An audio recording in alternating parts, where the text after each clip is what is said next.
Saudara-saudara yang dikasihi Tuhan kita Yesus Kristus, firman Tuhan yang menjadi khotbah kita di minggu ini diambil dari kitab Ayub pasal 42 ayat 7 sampai ayat 17. Demikian firman Tuhan. Setelah Tuhan mengucapkan firman itu kepada Ayub, maka firman Tuhan kepada Elifas orang Teman, murkaku menyala terhadap engkau dan terhadap kedua sahabatmu, karena kamu tidak berkata benar tentang aku seperti hambaku Ayub. Oleh sebab itu ambillah 7 ekor lembu jantan dan 7 ekor domba jantan, dan pergilah kepada hambaku Ayub. Lalu persembahkanlah semuanya itu sebagai korban bakaran untuk dirimu. Dan baiklah hambaku Ayub meminta doa untuk kamu, karena hanya permintaannya lah yang akan kuterima, supaya aku tidak melakukan aniaya terhadap kamu, sebab kamu tidak berkata benar tentang aku seperti hambaku Ayub. Maka pergilah Elifas orang Teman, Bildad orang Suah, dan Sofar orang Naama. Lalu mereka melakukan seperti apa yang difirmankan Tuhan kepada mereka, dan Tuhan menerima permintaan Ayub. Lalu Tuhan memulihkan keadaan Ayub setelah ia meminta doa untuk sahabat-sahabatnya, dan Tuhan memberikan kepada Ayub 2 kali lipat dari segala kepunyaannya dahulu. Kemudian datanglah kepadanya semua saudaranya laki-laki dan perempuan dan semua kenalannya yang lama, dan makan bersama-sama dengan dia di rumahnya. Mereka menyatakan turut berduka cita dan menghibur dia oleh karena segala malapetaka yang telah ditimpakan Tuhan kepadanya. Dan mereka masing-masing memberi dia uang 1 kesita dan sebuah cincin emas. Tuhan memberkati Ayub dalam hidupnya, yang selanjutnya lebih daripada dalam hidupnya dahulu. Ia mendapat 14.000 ekor kambing domba dan 6.000 unta, 1.000 pasang lembu, dan 1.000 ekor keledai betina. Ia mendapatkan 7 orang anak laki-laki dan 3 orang anak perempuan. Dan anak perempuan yang pertama diberi nama Yemima, yang kedua Kesia, dan yang ketiga Karena Hapuh. Di seluruh negeri tidak terdapat perempuan secantik anak-anak Ayub, dan mereka diberi ayahnya milik pusaka di tengah-tengah saudara-saudaranya laki-laki. Sesudah itu Ayub masih hidup 140 tahun lamanya. Ia melihat anak-anaknya dan cucu-cucunya sampai keturunannya yang keempat. Maka matilah Ayub, tua dan lanjut umur. Demikian firman Tuhan.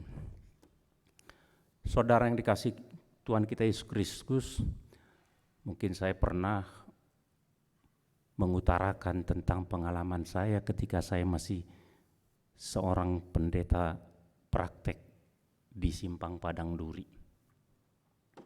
Sekali ketika beberapa bulan setelah saya ditempatkan sebagai pendeta praktek, pendeta resort hari itu mengajak saya untuk datang ke rumah seorang bapak yang istrinya baru saja meninggal dunia. Kami berangkat dengan 3 orang situa, pendeta resort, dan saya. Sebelum berangkat, pendeta resort sudah memesankan kepada saya, "Undak pola mandok hatahamu disi," katanya, supaya saya jangan menyampaikan kata-kata penghiburan, alai holan nama nangi hon mamu nina. Berangkatlah kami sampai ke rumah untuk menghibur rencananya. Sampai di situ maka bergilirlah situa satu persatu mencoba untuk menghibur bapak ini. Bapak ini adalah seorang pemabuk dan kerjanya hanya meminta uang. Dan istrinya pekerjaannya adalah pasar pagi, marengke-rengke kalau orang Batak. Jadi tulang punggung ekonomi keluarga ada di istrinya. Dan tiba-tiba meninggal. Maka ketiga si tua berbicaralah secara silih berganti dan berkata, dengan kata-kata yang sering dipahaminya di masyarakat kita. Katanya demikian, salah satu yang saya ingat sampai sekarang. Muba mahamu, umbain namon ding inang di jode bata, asa diajari di bata hamu muba, sian pangalaho nasuture, gabe mar pangalaho nadenggan. Waktu itu saya mengiyakan dalam hati, tetapi begitu pulang setelah bubar, maka Pendeta Resot memanggil saya. Dia katakan ke saya, di BG Hamudo Anggia katanya, UBG do amang nino, adong dona salah di si.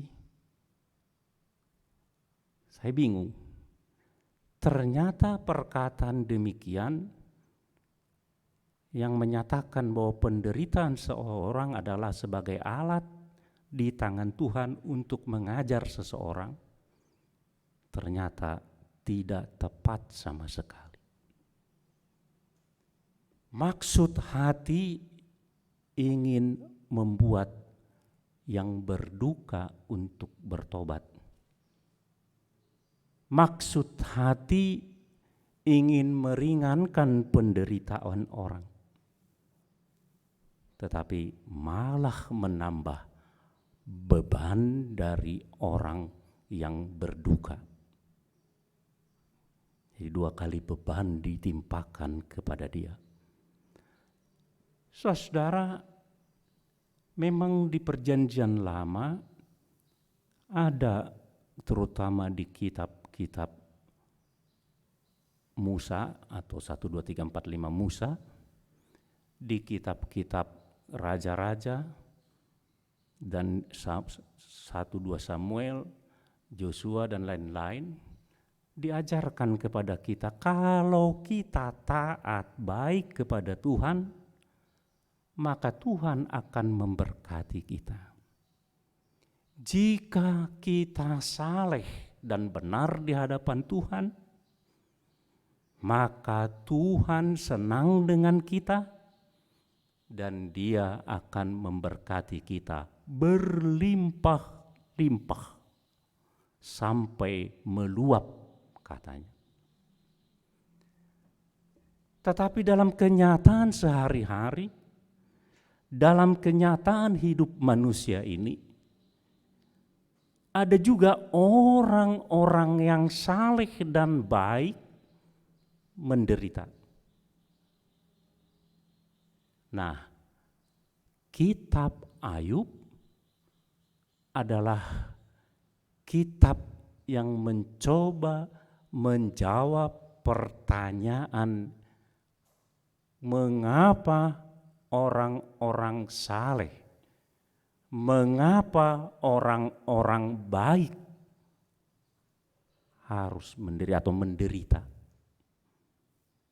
Logikanya seharusnya orang yang seperti yang baik itu tidak lagi menderita, tetapi dalam hidup kita sehari-hari, dalam kenyataan kita sehari-hari, faktanya kita dapatkan banyak orang-orang baik nampaknya menderita. Saudara, saya tidak mau menyinggung siapa yang membuat dia menderita, iblis atau Allah, tapi yang pasti Allah mengizinkan Ayub menderita. Kenapa diizinkan Allah? Karena iblis berkata, karena berkatlah yang membuat Ayub tetap setia kepada Allah. Coba tarik berkatnya. Jadi tanda-tanda berkat Tuhan itu sering bagi orang tertentu ini membuat dia menjadi setia kepada Allah. Begitu hilang berkat Tuhan dari dia, maka dia mulai melenceng dari Tuhan. Dan inilah yang diketahui oleh iblis. Maka dia berkata, walau mungkin dia itu, si Ayub ini sama dengan orang yang demikian, maka Allah berkata, silahkan cabut tapi nyawanya jangan. Maka ditariklah harta benda dari Ayub dan anak-anaknya. Luar biasanya Ayub dalam keadaan ini responnya demikian, dia berkata, maka berdirilah Ayub lalu mengoyakkan jubahnya dan mencukur kepalanya, kemudian sujud ia dan menyembah, katanya, dengan telanjang aku keluar dari kandungan ibuku, dengan telanjang juga aku akan kembali ke dalamnya. Tuhan yang memberi, Tuhan yang mengambil, terpujilah Tuhan. Dalam semuanya itu Ayub tidak berbuat dosa dan tidak menuduh Allah berbuat yang kurang patut. Anak-anaknya hilang, hartanya hilang, dia masih berkata, dengan telanjang kita ke dunia ini, maka dengan telanjang juga kita akan kembali kepada Tuhan. Tuhan yang memberi, Tuhan yang menarik. Terpujilah Tuhan, kata dia. Masih kuat dia sampai situ. Tetapi begitu kusta menyerang tubuhnya, begitu penyakit menyerang tubuhnya, begitu istrinya bersungut-sungut tentang dia, tinggalkanlah Tuhanmu itu karena penderitaanmu itu, dia masih tetap bisa berbicara. Jawabnya, engkau berbicara seperti perempuan gila, kata dia. Apakah kita mau memberi yang baik, menerima yang baik dari Allah tetapi tidak menerima yang buruk? Itu kita lihat dari pasal 2. Masih tahan. Tetapi sekali lagi, semakin berat penderitaan, semakin tambah penderitaan, semakin lama penderitaan, maka dia mulai mengutuk hari kelahirannya. Di sini apanya saudara-saudara harus kita lihat. Ketika mulai penderitaan pertama sekali terjadi dalam hidup kita ini, mungkin kita masih dapat berkata, Tuhan yang memberi, Tuhan yang mencabut. Apakah kita mau hanya menerima yang baik dari Tuhan yang buruk? Tidak. Tetapi kalau waktunya semakin panjang, semakin panjang, semakin panjang, penderitaan semakin berat, maka mulailah seperti Ayub mengutuk kelahirannya. Dia berkata demikian. Di Ayub pasal 3 ayat 11-12 dia berkata demikian. Mengapa aku tidak mati waktu lahir? Atau binasa waktu aku keluar dari kandungan? Mengapa pangkuan menerima aku? Mengapa ada buah dada sehingga aku dapat menyusu? Kenapa tidak mati sekalian ketika lahir? Supaya penderitaan yang amat berat ini tidak saya tanggung, kata. Mengapa?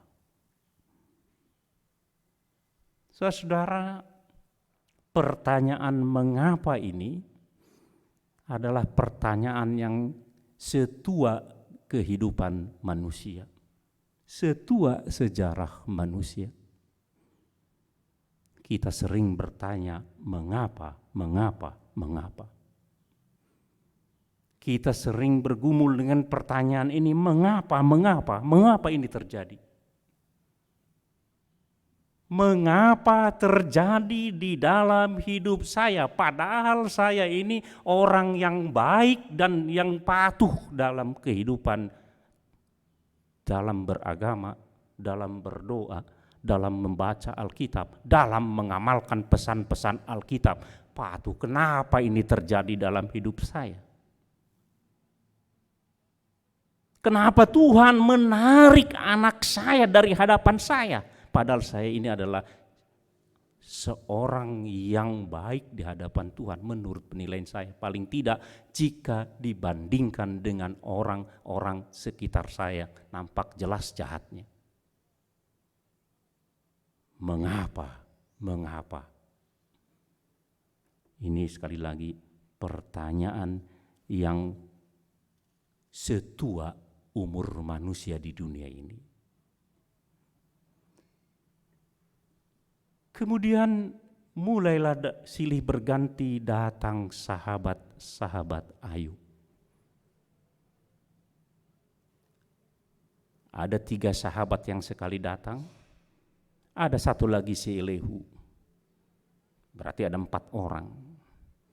Dari percakapan ke-4 orang ini paling tidak dapat disimpulkan ada 2 hal yang disampaikan dalam rangka membela Tuhan, dalam rangka untuk menghibur Ayub.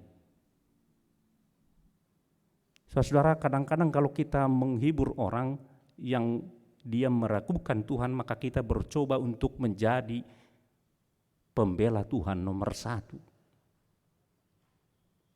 Inilah yang dilakukan oleh sahabat-sahabatnya Ayub.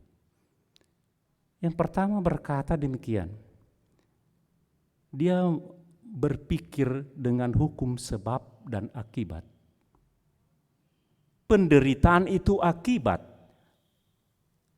Engkau menderita itu disebabkan oleh dosa dan kesalahanmu. Tidak ada orang kena hukum Allah kalau dia tidak berdosa dan melakukan kesalahan. Ini sangat laku paham yang demikian di masyarakat kita. Coba saja dalam kehidupan sehari-hari kita, percakapan sehari-hari, walaupun gurauan atau apa itu, bahkan saya sendiri sering bikin gurauan demikian dengan istri saya. Kalau dia berkata, sakit badanku semua, ayalah ini dosa mendih gitu. Itu sebab akibat. Itu pikiran di dalam kepala sebab akibat. Dan ini tidak diterima oleh Ayub. Karena logikanya demikian. Kalau kita baca itu, saya simpulkan aja panjang sekali. Karena baca kitab Ayub ini tidak bisa sepotong-sepotong sebetulnya. Harus dalam konteks sepanjang ini.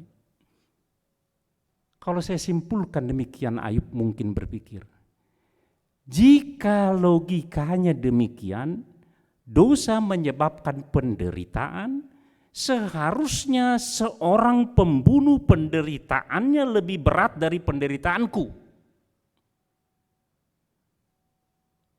Kalau Allah tarik anaknya 1 orang, maka pembunuh, pemerkosa, dan pelaku kejahatan lain, mungkin anaknya harus ditarik 10 orang dari dia.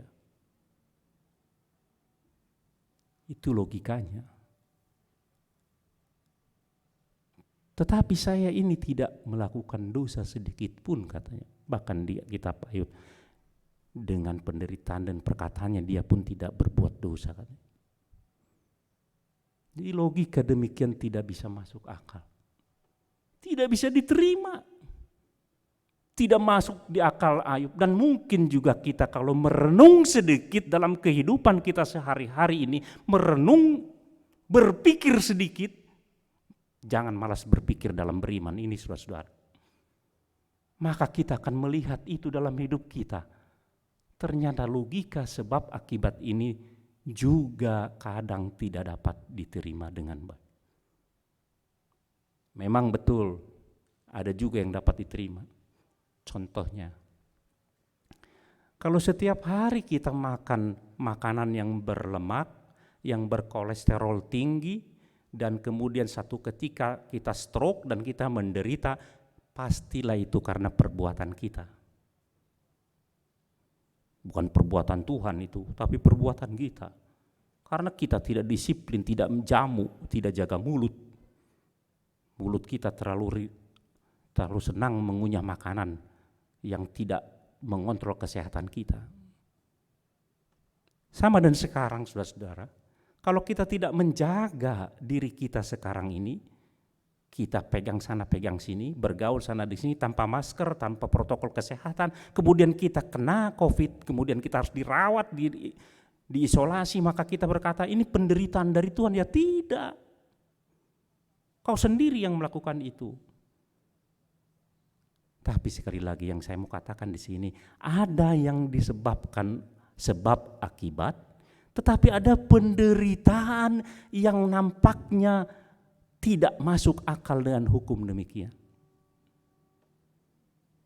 Kemudian sahabatnya yang lain berkata demikian, penderitaan itu adalah unsur korektif dari Tuhan bagi orang yang menderita.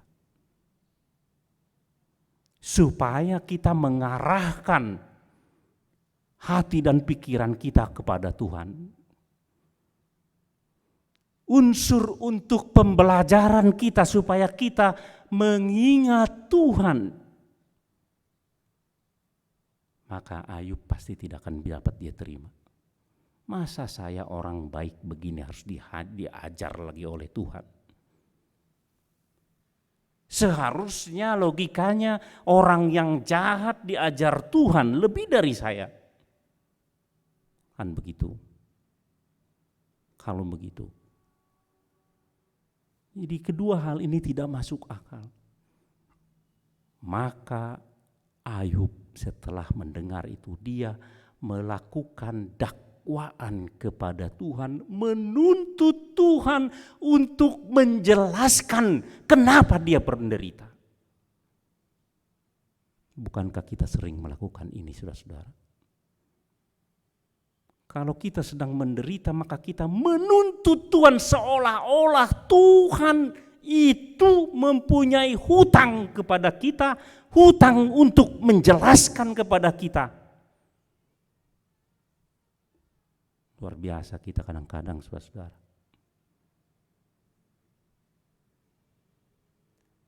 Maka setelah pasal 38, Tuhan datang dengan angin topan. Tuhan sendiri harus menjawab dakwaan permintaan dari Ayub. Tanpa itu, tapi anehnya saudara-saudara, pertanyaan Ayub mengapa tidak dijawab dengan jawaban tetapi dengan pertanyaan. Ini aneh saudara-saudara. Coba saudara-saudara buka pasal 38 sampai 39. Teruskan sampai setelah itu Tuhan berkata. Maka kita akan lihat di situ daftar pertanyaan-pertanyaan yang harus dijawab oleh Ayub. Saya ambil contoh saja dari ayat 38 1 sampai 5. Tuhan berkata demikian. Maka dari dalam badai Tuhan menjawab Ayub, siapakah dia yang menggelapkan keputusan dan perkataan-perkataan yang tidak berpengetahuan? Bersiaplah engkau sebagai laki-laki, aku akan menanyai engkau supaya engkau memberitahu aku. Di manakah engkau ketika aku meletakkan dasar bumi ini? Ceritakanlah kalau engkau mempunyai pengertian, siapakah yang telah menetapkan ukurannya bumi ini? Bukankah engkau mengetahuinya? Atau siapakah yang telah merentangkan tali mengukur padanya? Dan terus mulai dari bumi, alam ini ditanyakan. Pernahkah engkau mengukur kedalaman laut? Kalau sekarang sih pernah, tapi dulu itu tidak pernah. Pertanyaan dijawab dengan pertanyaan. Kalau saya bahasakan dalam bahasa sehari-hari demikian. Rahasia alam semesta ini sampai saat ini, zaman modern ini, zaman sekarang ini dengan teknologi 4.0 tetap tidak bisa dipecahkan oleh manusia. Alam semesta ini adalah ciptaan dari Tuhan. Sedangkan ciptaan Tuhan itu tidak bisa kita mengerti dengan sempurna. Bagaimana mungkin kita akan mengerti Allah Sang Pencipta itu dengan segala kebijaksanaannya?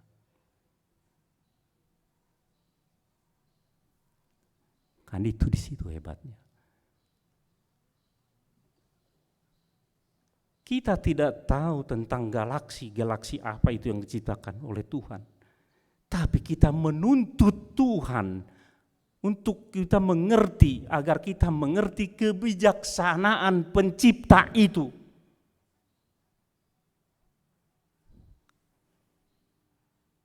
Itu sebabnya di ayat 6 sebelum teks kita ini, Ayub berkata demikian. Sesungguhnya aku ini terlalu hina. Jawab apakah yang dapat kuberikan kepadamu? Mulutku kututup dengan tangan.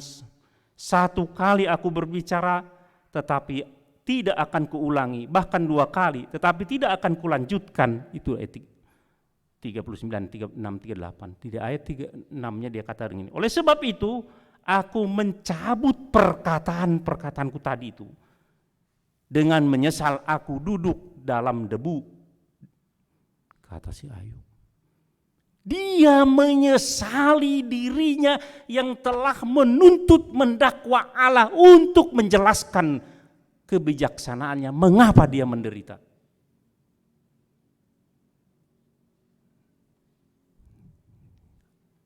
Setelah dia mengerti Allah berbicara.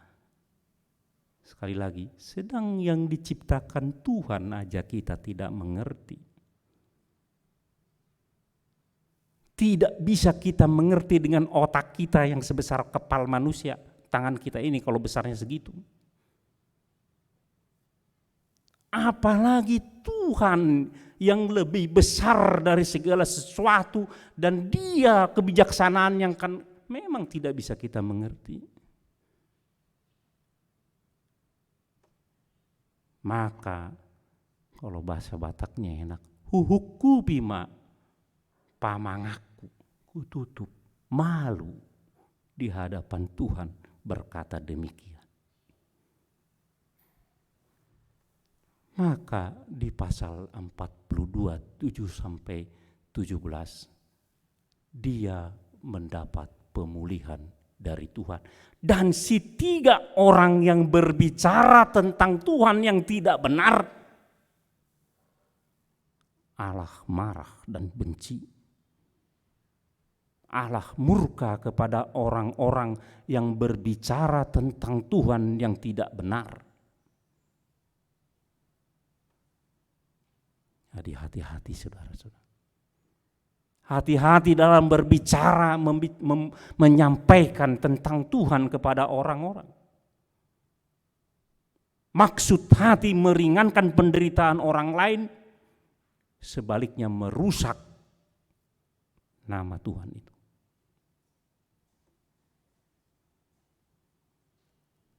Hati-hati sekali lagi saudara-saudara. Dan Allah memulihkan yang sebenarnya juga bukan pemulihan, saudara-saudara. Kenapa saya bilang tidak pemulihan? Walaupun dia mempunyai anak lagi 10, harta yang dibalikan lagi, tapi tetap saja itu bukan pemulihan yang sepenuhnya. Kenapa? Karena anaknya yang mati tidak hidup kembali. Tidak akan pernah tergantikan. Yang lalu itu tidak akan pernah. Walaupun dia mempunyai anak yang tercantik di negeri, walaupun dia mempunyai umur yang 2 kali panjangnya seperti yang dikatakan pemazmur sampai 70 tahun umur manusia, ini 2 kali 140. Tetapi bekas itu masih tetap ada. Jadi apa artinya ini? Artinya dalam teks kita ini pemulihan itu semua menyatakan bahwa Tuhan berpihak di orang-orang yang menderita. Tuhan tetap menghibur, menguatkan orang-orang yang bergumul dalam penderitaan, yang bergumul dalam hidupnya ini dengan masalah-masalah yang ada. Mungkin kita tidak dapat mengerti apa yang terjadi dalam hidup kita. Saudara, ada dua perbedaan antara Ayub dan sahabat-sahabatnya. Walaupun Ayub mendakwa Tuhan, menuntut Tuhan, tapi dia terus berbicara dengan Tuhan. Tetapi sahabat-sahabatnya bukan berbicara dengan Tuhan, dia berbicara tentang Tuhan, lain itu. Jangan berhenti berbicara dengan Tuhan. Makanya dia dikuatkan oleh Tuhan akhirnya. Sebesar apapun penderitaan, pergumulan hidup kita ini, jangan berhenti berbicara dengan Tuhan. Jangan berhenti sedikit pun. Yang kontinuitas berbicara dengan Tuhan itu akan menghasilkan, lihat tadi kan, seperti Ayub, kesadaran bahwa kita itu kecil di hadapan Tuhan. Kesadaran ini membuat kita dikuatkan oleh Tuhan. Tuhan tetap kuat. Kenapa Tuhan melakukan itu? Karena Tuhan adalah Tuhan.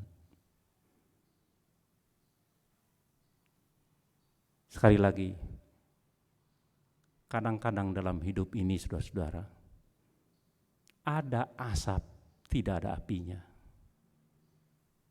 Ada akibat, tidak ada sebabnya. Tetapi yang diminta dari kita, berjalanlah terus bersama dengan Tuhan. Pasti kita akan dikuatkan. Pasti kita akan sadar. Jangan lengah sedikit pun meninggalkan Tuhan. Tuhan memberkati kita. Amin. Ya Tuhan, terima kasih karena Engkau mengingatkan kami melalui firman-Mu bahwa di dalam penderitaan, di dalam pergumulan hidup kami sebesar apapun, kami Engkau minta untuk terus-menerus berbicara dengan Engkau Tuhan, karena dalam proses berbicara dengan Engkau itu akan menghasilkan pengertian bahwa kami adalah kecil di hadapan-Mu, dan segala kebijaksanaan-Mu yang terjadi dalam hidup kami ini, semuanya Tuhan baik bagi kami Tuhan. Terima kasih Tuhan. Tolong kami senantiasa, terlebih jika kami menghadapi persoalan hidup yang begitu berat. Di dalam Kristus kami berdoa. Amin.